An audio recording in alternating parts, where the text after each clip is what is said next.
This morning I'm going to be preaching to you on the topic of refuge. This is the theme of LTC this year, and our teenagers have been going through Joshua, Judges, and Ruth over the last 3 months, looking at this particular topic. And so I thought this morning this might be a good topic for us to look at also and to talk about. But if you look up at the picture on the screen, I think it comes out pretty clearly. This is from a movie, Lemony Snicket's series of unfortunate events. This particular picture is from that, and you might have seen this movie. You might not have, but I saw this movie about the time I was putting some of these lessons together and thinking through the series for our teenagers, and I thought this picture was perfect for talking about refuge and finding a place of safe harbor.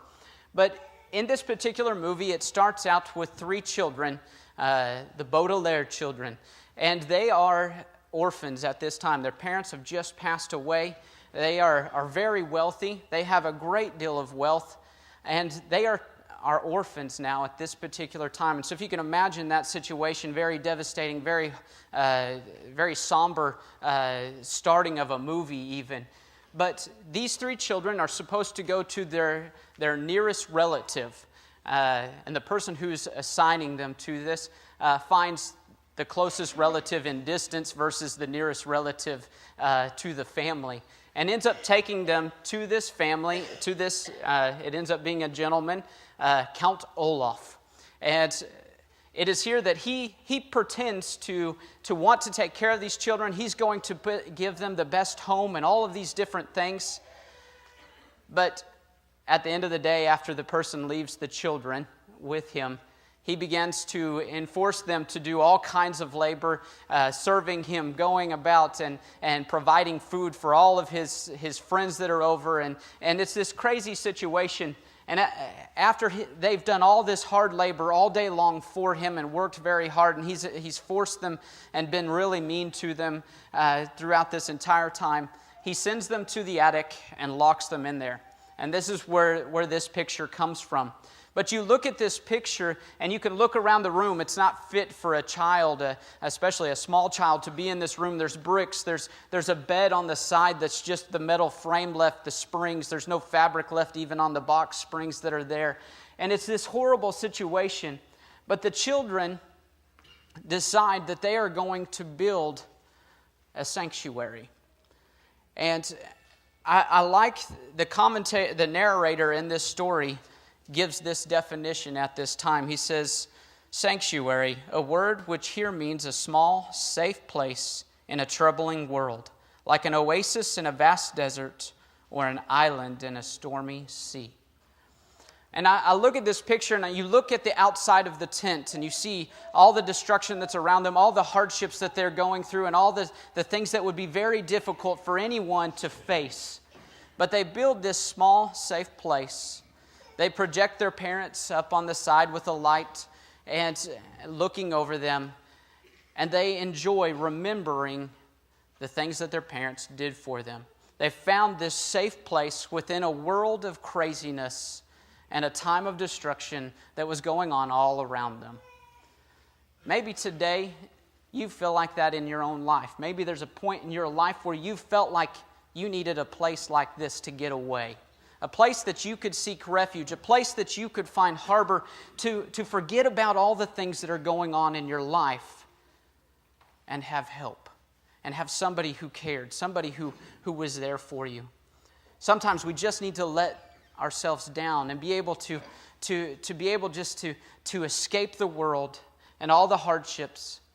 This family faced the death of their children. Sometimes we need to escape this world, maybe because of losing a job, maybe because of losing a family member, maybe just hardships that are going on around us. All of us deal with times where we just want to get away and we want to place ourselves just inside of this safe place. This morning we read a lot of different passages talking about God is our refuge. He is our strength. He is our fortress. He is the one that we can hide behind and that He can help us. I think about how important it is for us to find God to be that safe place that we see upon the screen here. I think about in my life, I've sought refuge in a lot of different places. I've looked for refuge within family members, and that's not always a bad thing. I've looked for refuge within the hard labor of my work and trying to feel good about things. I've looked for refuge in many different areas, trying to find something that would make me feel good, that would take me out of that place and make things okay.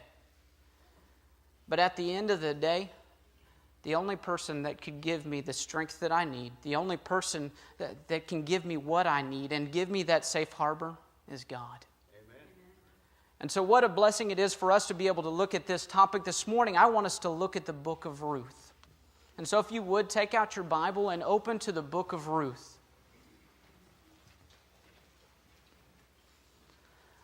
When I think about somebody who's gone through a lot, Ruth would have to be pretty high on the list. There's many people throughout the Bible who went through a lot of different types of hardship. We see David singing a song about refuge in 2 Samuel. We see him singing that song of taking God as his refuge, him being his fortress. That's even one of the Psalms that we read this morning, of him being the deliverer of him.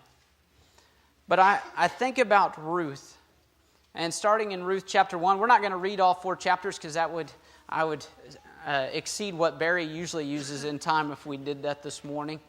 But I was thinking that we could go through just a little bit of Ruth and look at her life and the things that she went through and what Naomi went through at this time in their life.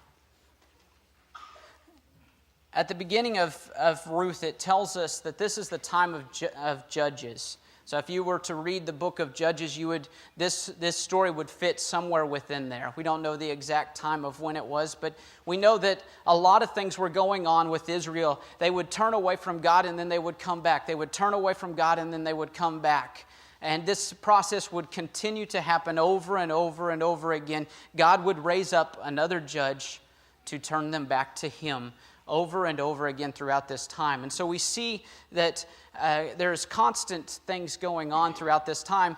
We don't see a famine going on, but in the book of Ruth it tells us there's a famine.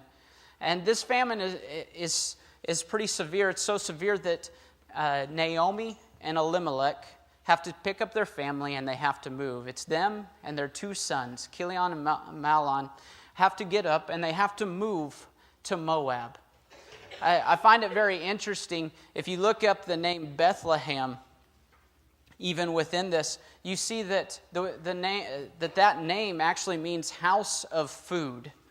And so the famine's so severe that even the place that has the name called House of Food, they're having to move away from it in order to go and get food. And so they pick up their family, which all of us know is not very easy to do, to pick up your family and to move down the road and move to another place. And they move over to Moab. And it's there that Naomi's husband passes away. Great hardship, right? If you've faced that or if you've been in that, you know how hard that is to have gone through something like that. But her 2 sons end up finding wives, Ruth and Orpah. But then both of those 2 sons also die. And so you look at the hardship that's within this story already at the very beginning, and you see that they are dealing with something that had to have been very devastating. It had to have been very hard for them to have faced something such as this, to lose all the men in their family. People that were taking care of them, people that were providing for them, people that were just a part of the family, right? Anytime we lose a family member, that's devastating. So Naomi tells her 2 daughters, go back home. Go to your families. They're the ones who can take care of you. They're the ones that can provide for you. But if you would look down in chapter 1, we'll look at Ruth's response. But Ruth replied, don't urge me to leave you or to turn back from you. Where you go, I will go, and where you stay, I will stay. Your people will be my people, and your God, my God. Where you die, I will die, and there I will be buried. May the Lord deal with me, be it ever so severely, if anything but death separates you from me." When Naomi realized that Ruth was determined to go with her, she stopped urging her. Down in verse 20, we see also how Naomi is doing. And so I want to read that too. It says, "Don't call me Naomi," she told them.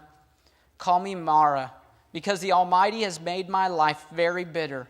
I went away full, but the Lord has brought me back empty. Why call me Naomi? The Lord has afflicted me. The Almighty has brought misfortune upon me." And so you see the devastation of this for Naomi, losing her husband, losing her 2 sons. She says, "Don't call me Naomi, call me Mara, for my life has been afflicted. My life is bitter now." And you can see the struggle that's within this whole story. I think it's very easy to tell the story of Ruth, but it's not easy to live the story of Ruth. Because we can look at the end of this story and we know what's going to happen, but to actually live this out and do what they're doing and to seek refuge within God is a whole nother story. And so at times in our life, each and every one of us deal with things just like this. Maybe not to this degree, or maybe even harder. But each of us have different ways of handling these things. But I look at Ruth's life, and I look at her character, and I look at how she responds to this, and it amazes me. She turns towards God. Looking back at verse 16 that I read, Ruth is determined that she's going to go with Naomi. She's determined that she is going to serve Naomi and to give her life to her and to God and to serve God, even though these times are hard. It probably would have been easier for her to have gone home and to have her family take care of her, especially after losing her husband. But instead, she chooses the harder road. She chooses to go with her mother-in-law. If you would, flip over to chapter 2. I think we see the real picture of who Ruth is in this situation. And I want us to read just 1 through 16 and look at the life of Boaz and Ruth and the choices that she makes. We see that also, I didn't mention this, but we see that Ruth and Naomi have now gone back to Bethlehem at this time. It's the time of the barley harvest. And so she's gone back home with Naomi to be without her family, to be without any of her people. And she's left her homeland to go to a place that she does not know. And so that's also got to be very difficult. But it says this, "Now Naomi had a relative on her husband's side from the clan of Elimelech, a man of standing whose name was Boaz. And Ruth the Moabitess said to Naomi, 'Let me go to the fields and pick up the leftover grain behind anyone in whose eyes I find favor.' Naomi said to her, 'Go ahead, my daughter.'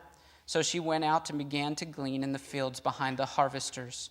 As it turned out, she found herself working in a field belonging to Boaz, who was from the clan of Elimelech.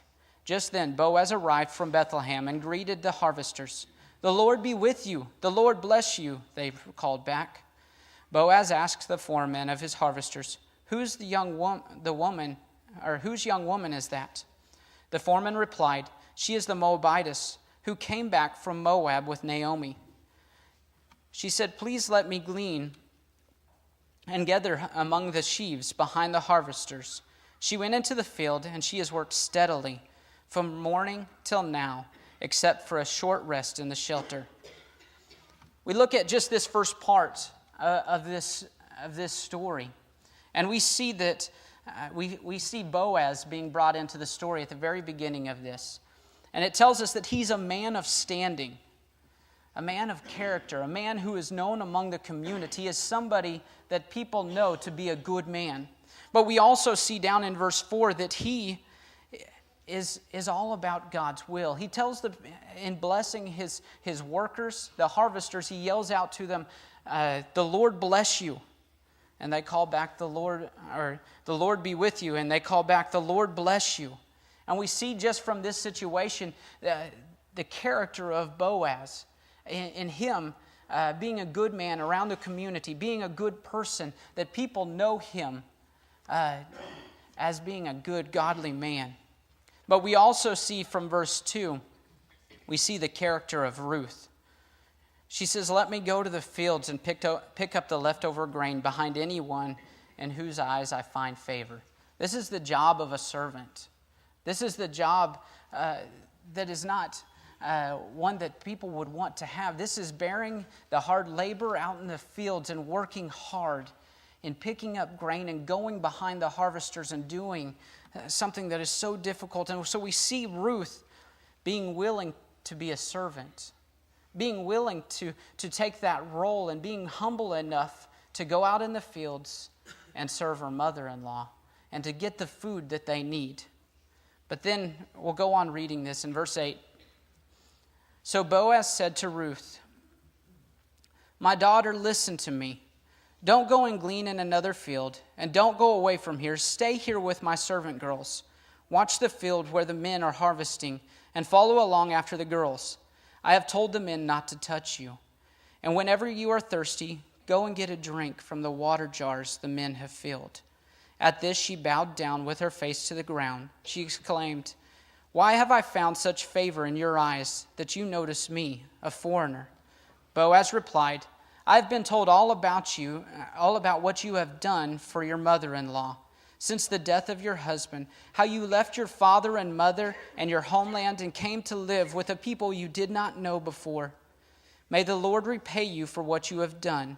May you be richly rewarded by the Lord, the God of Israel, under whose wings you have come to take refuge. May I continue to find favor in your eyes, my Lord,' she said. 'You have given me comfort and spoken kindly to your servant, though I do not have the standing of one of your servant girls.' At mealtime, Boaz said to her, 'Come over here, have some bread and dip it in the wine vinegar.' When she sat down with the harvesters, he offered her some roasted grain. She ate all she wanted and had some left over. And she got up to glean. Boaz gave orders to his men, 'Even if she gathers among the sheaves, don't embarrass her.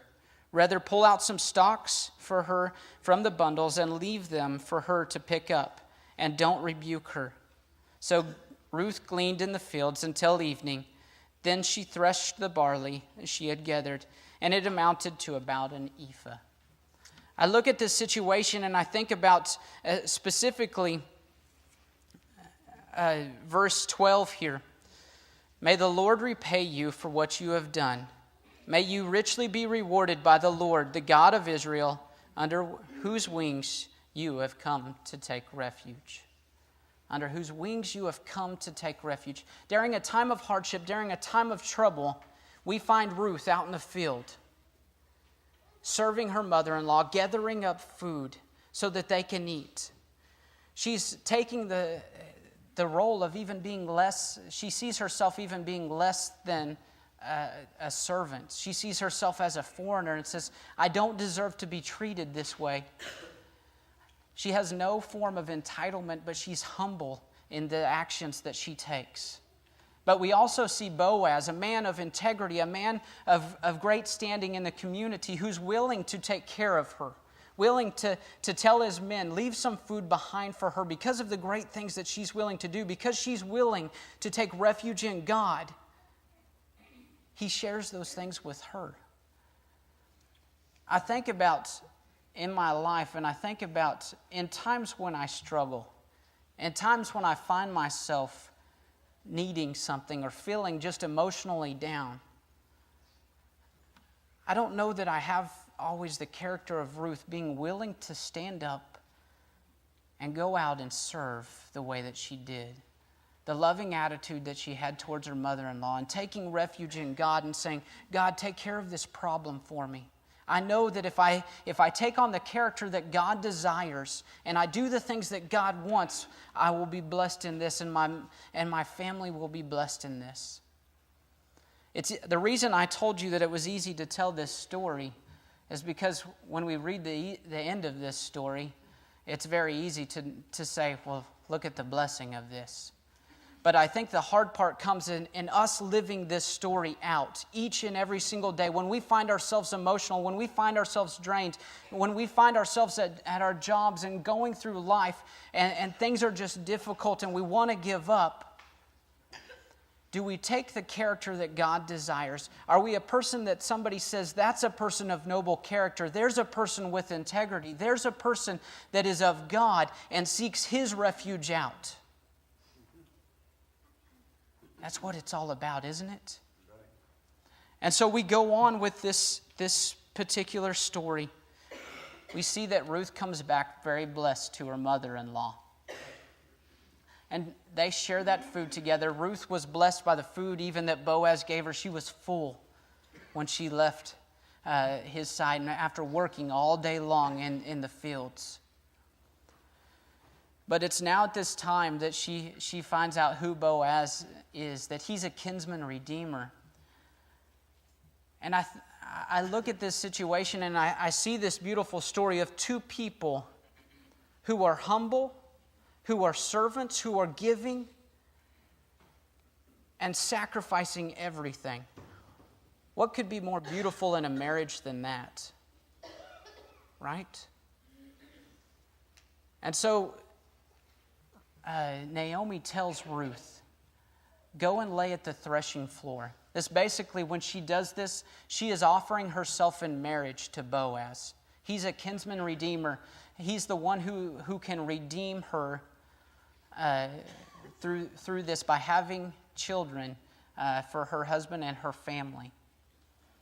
And we might not understand that, not living in that time and not understanding all the things that went on during that time. But I look at the beauty of this, of her going and laying at his feet and being willing to say, I'm willing to offer myself in marriage to you, to submit to you, to give everything that I've got to you. And Boaz sees this gesture as something that's so special. He says, you could have went off and ran after all the younger men. You could have went off and done all these other things. There's no entitlement there. That he is the kinsman redeemer or deserves this. But he also knows there's another kinsman redeemer who's closer to her. And so a man of integrity goes and seeks out what's supposed to be what's right. And he goes and he finds this other man at daybreak and sits and brings all the people around at the city gates so that he has people who are eyewitnesses there. Man of integrity, right? A man who does great things. Who does what God desires. And so you look at chapter 4, and this man is not able to redeem because he's worried about his estate. We don't know exactly why that is. It could be that if he was able to have children through Ruth, that he would have no child of his own, and that would go to her family then, and go to Elimelech's family. And so that might be a possibility there. But he's unable to do it, and so Boaz and Ruth come together and are married. I think about a marriage and how important it is for us to have marriages that are of God, that are ones with us sacrificing every single thing that we've got and being a blessing. And at the end of this story, in Ruth chapter 4, verse 13, it says this, so Boaz took Ruth, and she became his wife. Then he went to her, and the Lord enabled her to conceive, and she gave birth to a son. The women said to Naomi, praise be to the Lord, who this day has not left you without a kinsman redeemer. May he become famous throughout Israel. He will renew your life and sustain you in your old age. For your daughter-in-law who loves you and who is better to you than 7 sons has given him birth. Then Naomi took the child, laid him in her lap, and cared for him. The women living there said, Naomi has a son, and they named him Obed. He was the father of Jesse, the father of David. And we look at this story. Who knew that it would end this way, unless you've read it before? But at the time when they were going through this, did they know that it was going to end in this way? No. But the most important thing was taking on the character of God and being a noble person and doing what God has called us to do as His people. When we face these hardships, we must come to Him and take Him as our refuge and act like Him. Do the things that He would desire. Do the things that He would want. And I believe with all my heart that we will be blessed in that when we do that. Might not be blessed in the way that we want to be blessed, but one day we will be blessed more than we can even imagine with being in heaven with Him. I look at this story. Naomi goes from being a woman who is she says she's bitter and distressed and going through all of these things. But now at the end of the story, she has a beautiful story to tell. The question is, will we have a beautiful story to tell at the end of our life? If we want to have a beautiful story, that requires us taking on the character of God and being like Him in all that we do.